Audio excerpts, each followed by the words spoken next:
Na hii inasaidia ndugu zangu. Unapokuja hapa Nairobi, wewe ulitoka mahali ulitoka, mimi sijui. Ukabeba mkoba wako wa bagi ukaweka kwa mgongo. Unasema ni bagi. Ukaweka nguo ndani, sijui ni relative alikuita ama ni brother yako, ukasema unakuja Nairobi kufanya nini? Kazi. Na kutafuta nini?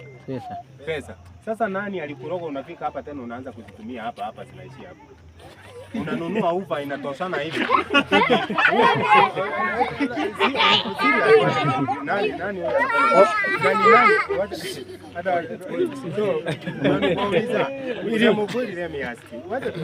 hata tuongeleshane. Mimi nawaambia ukweli.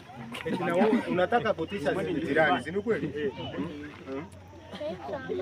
Hawa watoto ni wakaa pale, songa huo kanyage. Sasa ndio nakuuliza, unajua kuna vitu tunafaa kuangalia na tuseme kweli. Mimi sisemi usinunue uva, lakini angalia kuna vile